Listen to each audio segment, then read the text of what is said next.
Hello students, good morning. कैसे हो प्यारे बच्चों? आपका स्टडी अच्छा चल रहा होगा। If you have any problem then you can call me, okay. Today your topic is on progress and the name of the topic is number. हम क्या पढ़ रहे हैं? Number.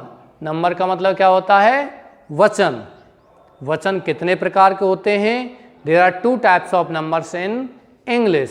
One is singular number and second is plural number. Okay students, singular number and plural number.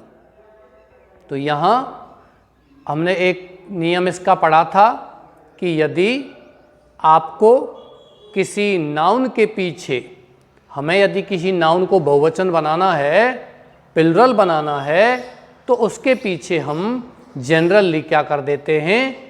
S लगा देते हैं। लेकिन इसी के साथ हमने यहाँ दूसरा नंबर भी पढ़ा था कि यदि किसी भी नाउन के पीछे O, X, Z, double Z, S, double S, S H, C H ये अक्षर आते हैं तो हम ई एस लगा करके उसे बहुवचन में बदल देते हैं। ओके डियर्स, तीसरा नियम यहाँ हम पढ़ेंगे नंबर्स के बारे में। This is the class specially for the students of English medium and for the students who belong to class 4th, 5th, 6th and 7th। English medium and Hindi medium दोनों ही प्रकार के विद्यार्थी इसको सीख सकते हैं। Because I am teaching here bilingual. द्विभाषी यहाँ पढ़ा रहा हूँ, हिंदी में भी पढ़ा रहा हूँ और अंग्रेजी में पढ़ा रहा हूँ। ओके बच्चों, चलते हैं। रूल नंबर 3, तीसरा नियम। तीसरा नियम क्या है? If there is y at last of any noun and before it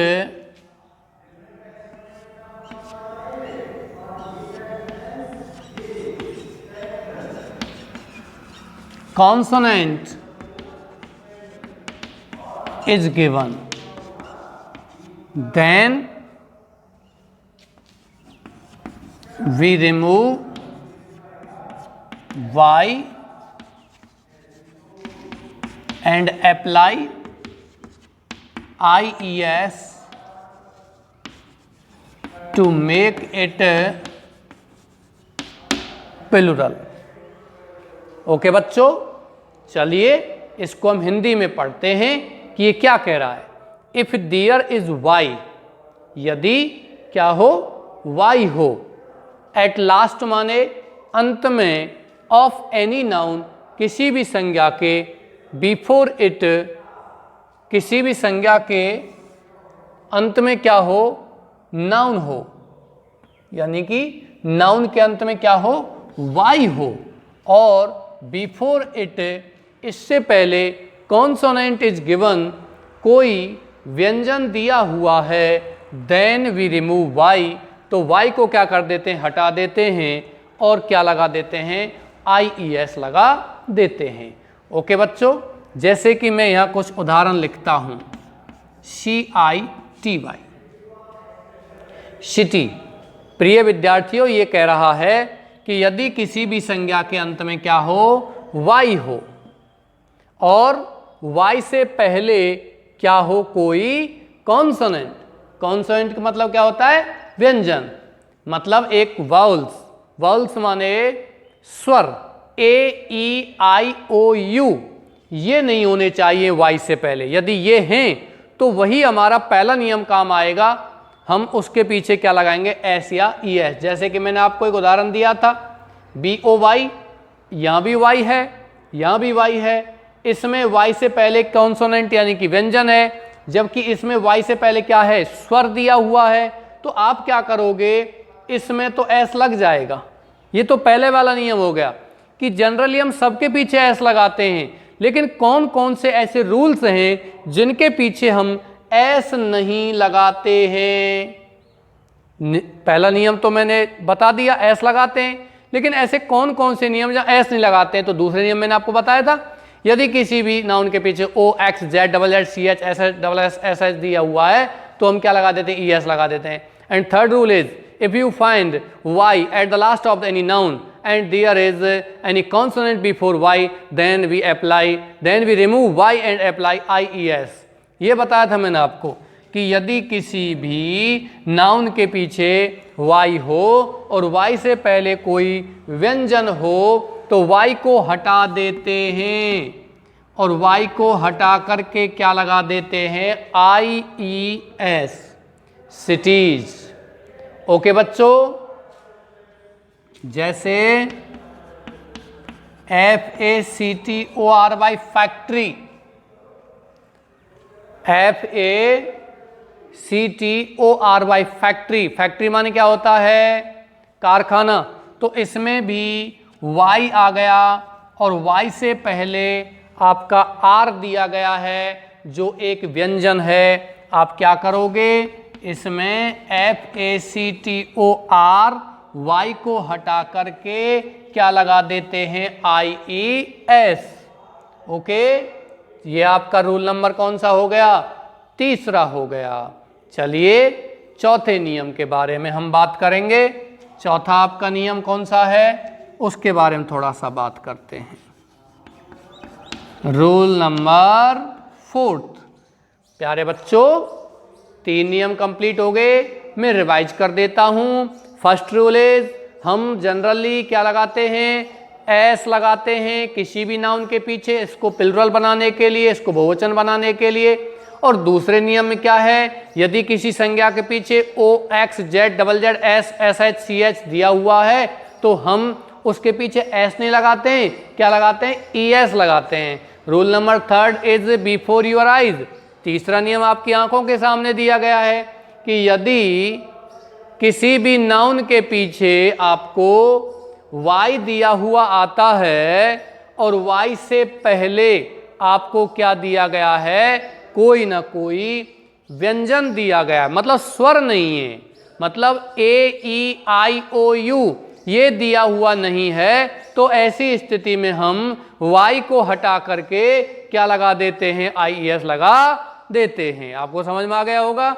चलिए यहां से आगे रूल नंबर 4, चौथे नियम पर हम चलते हैं।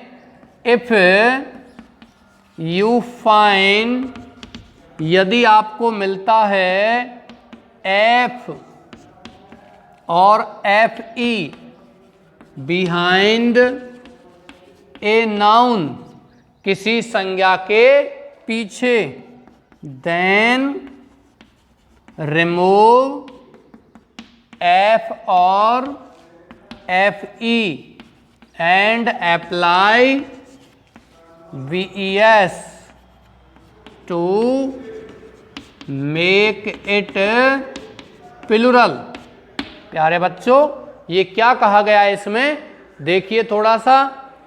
इफ यू फाइंड, यदि आपको मिलता है F और FE, F मिलता है या FE मिलता है बिहाइंड ए नाउन, किसी संज्ञा के पीछे, तो रिमूव F, हम F को क्या कर देते हैं, हटा देते हैं, या FE को क्या कर देते हैं, हटा देते हैं, और क्या लगा देते हैं, VES लगा देते हैं। देखिए कुछ एग्जाम्पल्स यहां लेते हैं, जैसे LEAF, लीफ। लीफ मीन्स क्या होता है, पत्ती। WIFE, wife, WIFE wife. और इसके बाद और लेते हैं, जैसे कि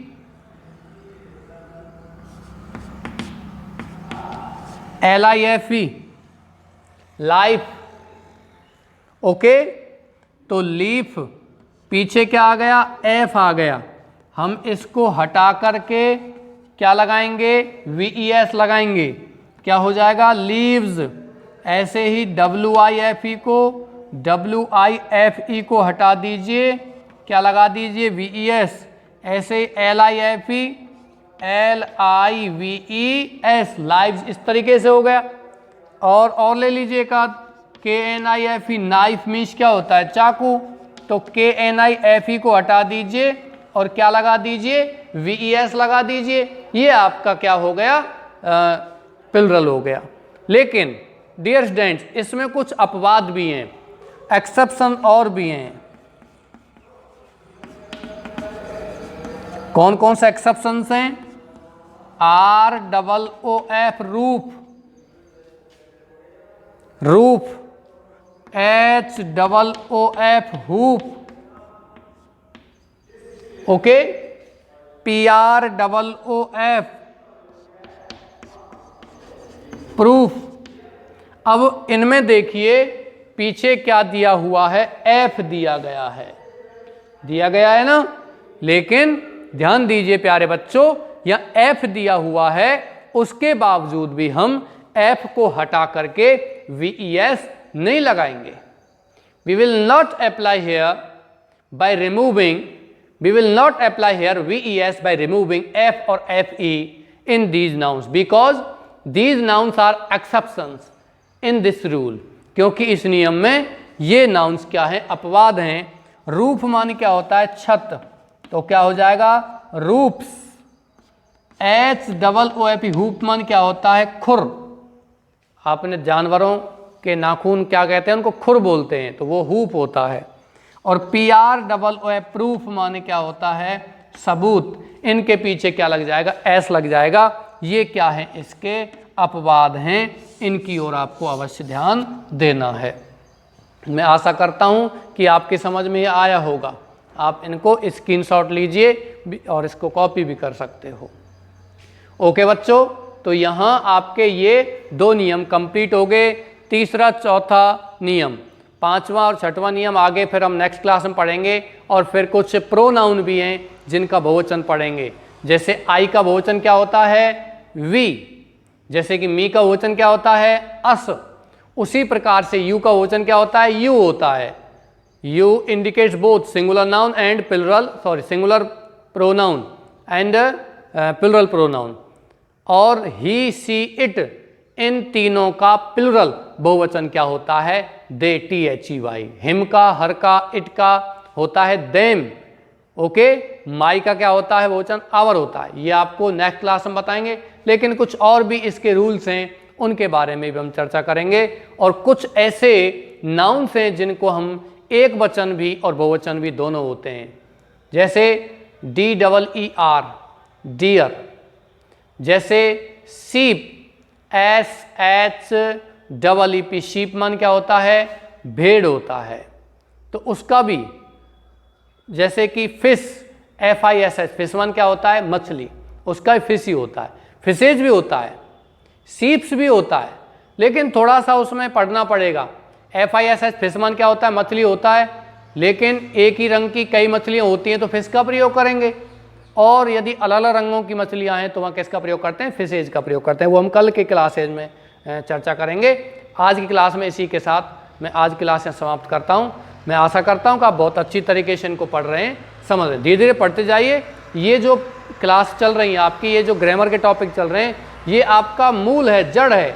यदि आप इनको अच्छी तरीके से पढ़ लोगे, आपका नींव कंप्लीट हो जाएगा, आपका आधारशिला कंप्लीट हो जाएगी। फिर आप कितने ही कंगूरों का निर्माण कर सकते हो, कितनी ही बिल्डिंग्स का निर्माण कर सकते हो। आने वाली क्लासेज में 8th में, 9th, 10th, 11th, 12th और आने वाले जो भी क्लासेज हैं, कंपटीशन है, उनमें आपको कोई समस्या का सामना नहीं करना पड़ेगा, क्योंकि आप शुरुआत से मजबूत हो। ओके बच्चों, इसी के साथ मैं आपके जुलूस की कामना करता हूँ और आज की क्लास समाप्त करता हूँ। थैंक्स।